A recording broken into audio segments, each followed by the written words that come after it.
Hi guys, and welcome to another video. Today's video lesson, we're going to be looking at grade 10 maths algebra, solving simultaneous equations. And from our work schedule, as we can see here, it says that we can solve simultaneous linear equations with two unknowns. And that's the point that we're looking at today, which is point number 3. From the DBE November 2018 paper 1 examination paper, you will find that this question appeared. Question 2.3, solve simultaneously for x and y if 5x plus 4y equals to 21 and 2x equals to 3 minus y. Now there's two ways for us to solve simultaneous equations. Number one, we can solve by substitution,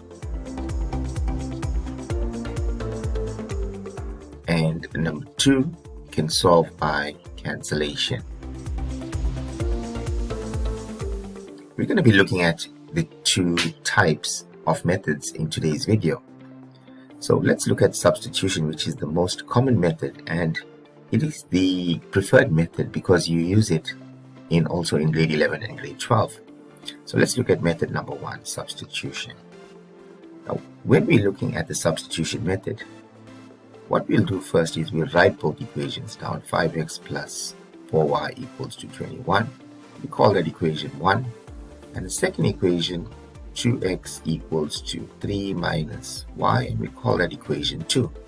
So what we're looking for here, guys, is we're looking for a variable with a coefficient of plus or minus 1. See there, the coefficient of x in equation 1 is 5, the equation of y is positive 4. And the equation, in equation 2, you got x has a coefficient of 2, and here y has a coefficient of negative 1. So therefore, in this instance, I'm going to say from equation 2, I'm going to make y the subject of my equation. So I'm going to say y is going to equals to 3 minus 2x. And I'm now going to call that equation 3. Now, if you look very carefully, remember that I've now manipulated or I've touched equation 2. My untouched equation is equation 1. So I'm going to now substitute equation 3 in equation 1. So now I'm going to substitute equation 3 in equation 1. So what does this mean? Wherever I got y, I'm going to put 3 minus 2x. So I got 5x plus 4 times 3 minus 2x equals to 21.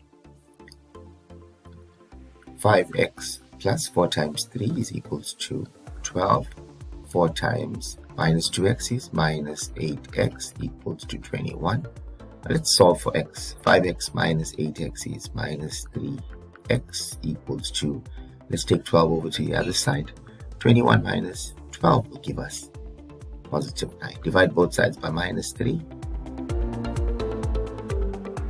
And what do we get? We'll get x is going to equals to negative 3.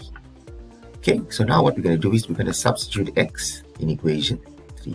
Therefore, y is going to be 3 minus 2x, which is 3 minus 2 times minus 3.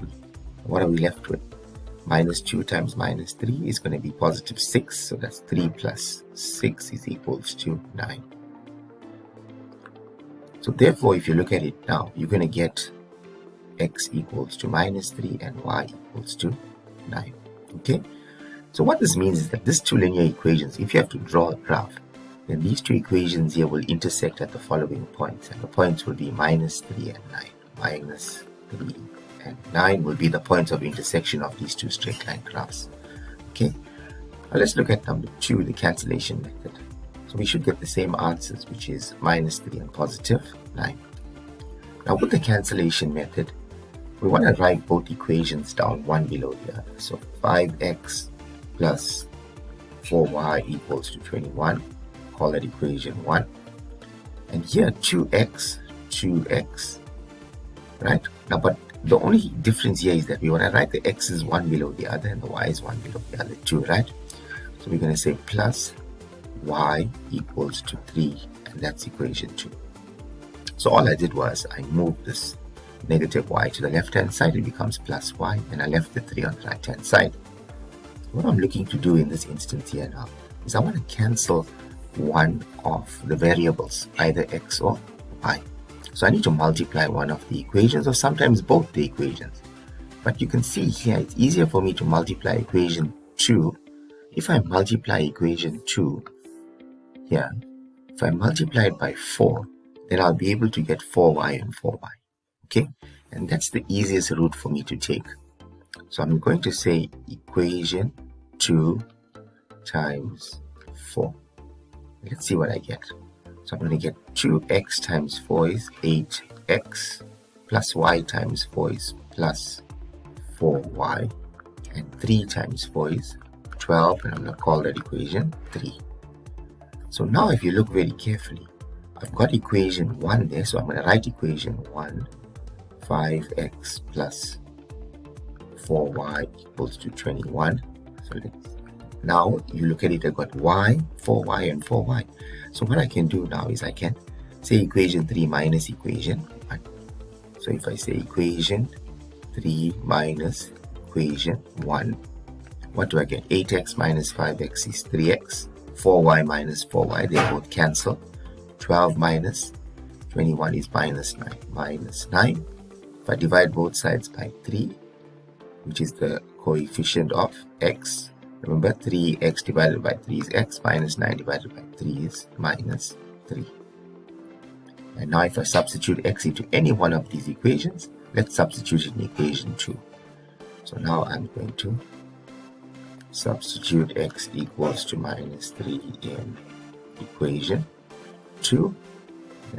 Remember 2x plus y equals to 3, so it will be 2 times minus 3 plus y equals to 3. So that's minus 6 plus y equals to 3. Therefore, y is going to equals to, if I take the minus 6 to the right hand side, plus 6, 3 plus 6 is 9. So the points of intersection, if you have to draw these two straight line graphs, will be minus 3 and positive 9. Okay, minus 3 and positive 9, minus 3 and positive 9. Learners, I'm going to come back in the next video, which is going to be part 2, and I'm going to look at the different types of simultaneous equations, namely the question that appeared in the November 2016 paper 1, and I'm also going to be looking at the question that appeared in the November 2019 paper 1. But for now, 99.9% of the questions will appear in this form here. This is a straightforward type of question dealing with simultaneous equations. If you haven't subscribed already, make sure to subscribe to JL Maths. You can like my Facebook page, Justin Lazarus Mathematics. Also watch all videos for free on my website, jlmaths.com. And I'll catch you in the next video.